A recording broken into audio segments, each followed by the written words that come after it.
You are listening to Matchpoint Canada, the official podcast of Tennis Canada. This week, we're very happy to highlight our terrific Canadian wheelchair tennis athletes. And to do so, we welcome on the coach of the National Wheelchair Tennis Program for Tennis Canada. He's a three-time Paralympic medalist, a former world #1 in the sport. Happy to have Kai Schrameyer on the podcast. Kai, thanks so much for joining me. Thanks a lot, Ben. Happy to be with you. Yeah, really appreciate it. First off, I'd love to hear more of your story and background in athletics, and specifically how you moved into wheelchair tennis and eventually found some great success there as a champion in the sport. When did you first transition to playing wheelchair tennis? Yeah, so fairly straightforward story. I was an avid junior tennis player. My parents both play. So played lots till age 14. I was a decent junior, never really had pro ambitions, but I was an okay player, played every day. At age 15, I was diagnosed with bone cancer, and hence my left leg had to be amputated. And so all of a sudden, my tennis world falls apart. I tried to go back on a tennis court with a prosthetic leg, but that never really worked because I was comparing myself to the player. I was on two legs, and that wasn't helpful. So through a series of coincidences, I discovered wheelchair tennis, which way back we're talking late '80s, early '90s, was really not well known at all. But yeah, got into that and got really excited about it. Discovered something that I could do competitively, and yeah, played for 14, 15 years competitively, three Paralympic Games. You cited some of the success I had. Yeah, some fantastic success, and probably for someone like you, you've seen maybe the growth and rise in wheelchair tennis over the coming years. How has the popularity of this sport really surged? And maybe in terms of Tennis Canada, how have we begin to maybe further develop it from a grassroots level? Yeah, so it's completely mind-boggling how the sport has developed since the humble beginnings in the '70s, and then when I got in the late '80s, everything is more professional, starting from the athletes, their preparation, just the tennis, the physical aspect, the mental preparation, the quality of the tournaments, the prize money. It has grown exponentially. Tennis Canada came on board in 1998, so we are the governing body for wheelchair tennis, and have had some fair share of success lately with Rob Shaw, one of our top players. We have a national team that is not at the top echelon, but kind of second tier with some good prospects. But the grassroots development is tricky because the pool of players is a lot smaller, and there are a lot of Paralympic sports that are going after the small pool of players or competitors with talent. So that's the tricky part, is the recruitment piece. Thank you guys so much for listening to this week's episode of Matchpoint Canada. If you'd like to follow along every week, give us a like below. Hit the subscribe button as we're trying to make 15,000 subs. Check out the first episode of Tennis Nation, recapping Canada's historic Davis Cup win from 2022.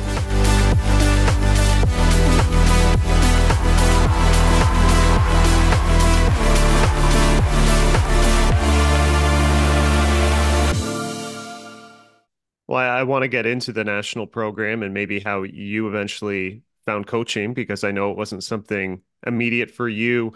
What first maybe interested you in coaching a sport like this, and what were some of the challenges and things you learned along the way as you rose to the ranks and now occupy a really important role with Tennis Canada? Yes. So after my career as a professional competitive athlete in 2004, I had finished by playing the Athens Paralympics. I got interested in sports marketing. So I have a degree in a master's degree in sports marketing, and I worked for Coca-Cola for some 6 years on Olympic projects, Winter Games in Italy, and then the reason I am in Vancouver are the Vancouver 2010 Games. So I completely stepped away from wheelchair tennis just because I was burnt out after having done it for such a long time.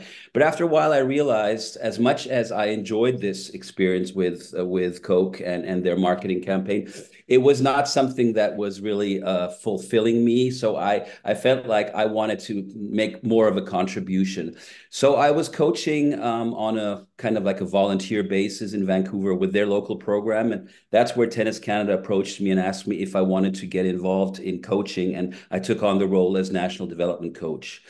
As far as you asking me about some of the challenges, the main thing is, and I see that with a lot of former athletes, you have to have a certain humility. Just because you were a great athlete slash wheelchair tennis player does not mean you're automatically a good coach. It is quite tricky to convey the knowledge that you may have and to be able to pass that on in a way that beginner or intermediate players may understand it. So it took me a while to catch up and go through the coaching certification process at Tennis Canada.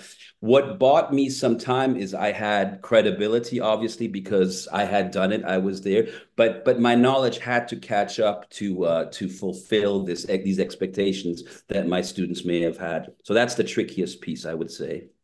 Yeah, I'm fascinated from a coaching perspective, maybe how different elements are of wheelchair tennis to stand-up tennis, and obviously having seen wheelchair tennis from the side, there must be some different technical elements that you have to consider. It could be because you are coaching a different sport. What are maybe some of the main differences in how you approach coaching the sport, whether it's between forehands, backhands, movement, etc.?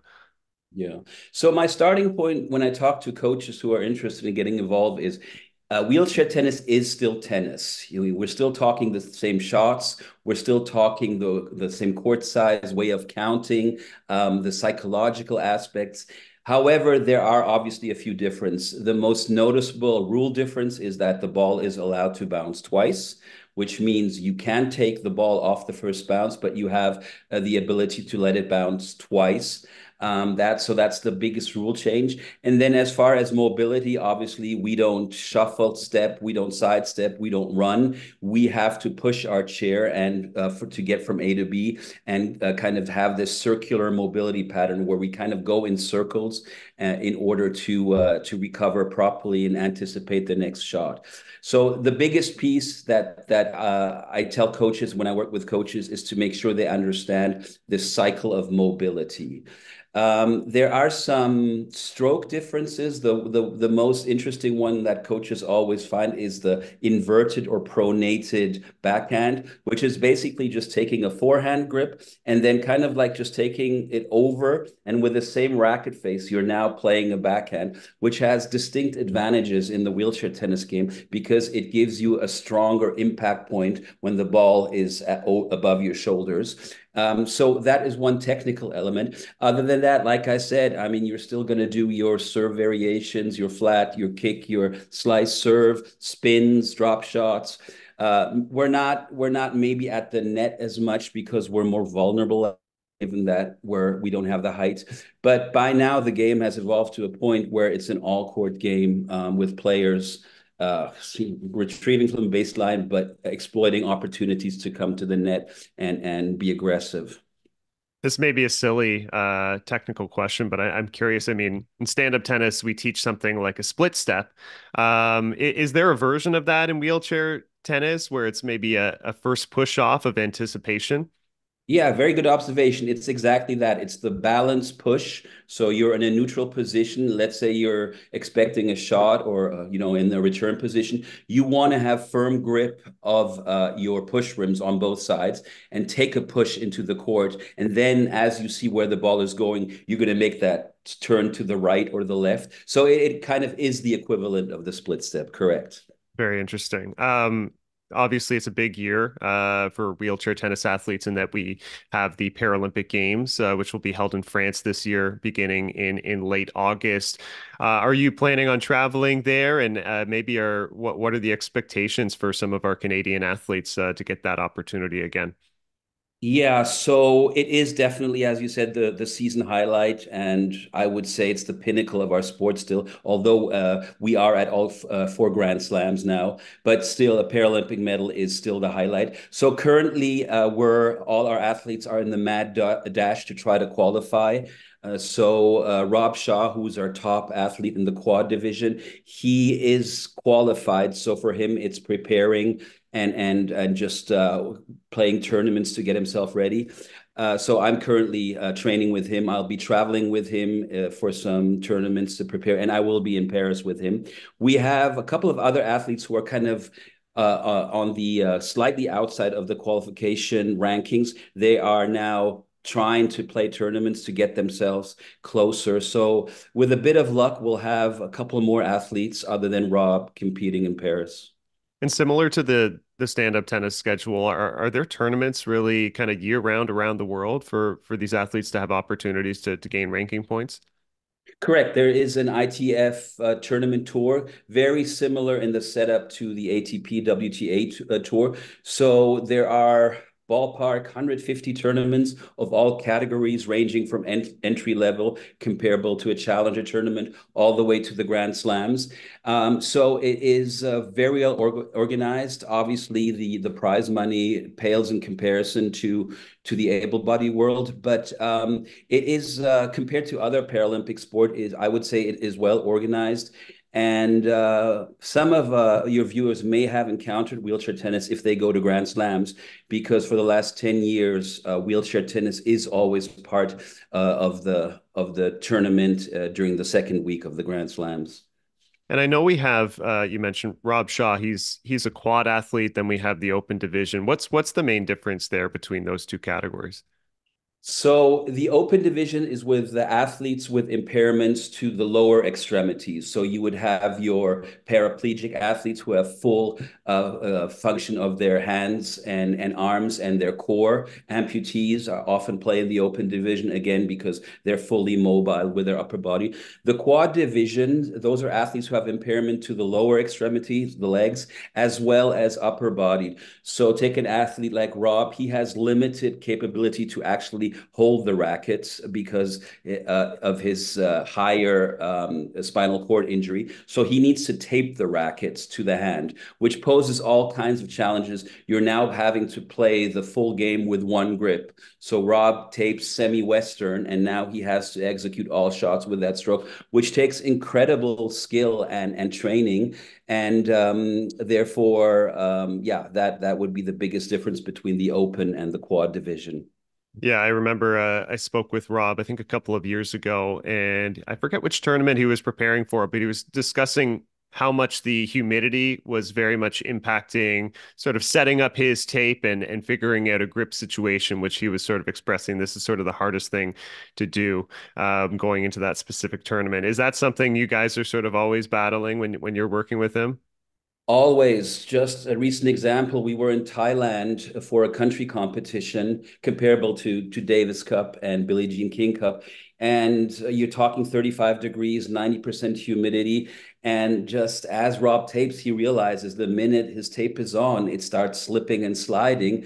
He also has to push with his hands on the push rims. And as soon as the they get the mugginess affects those push rims, it becomes super challenging. So oftentimes it's also a choice of tournaments. Do we go to, say, Japan, where the summer heat is as brutal as it can be, or to Asia, or do we pick tournaments if we can with a more moderate climate? That all goes into the preparation as well.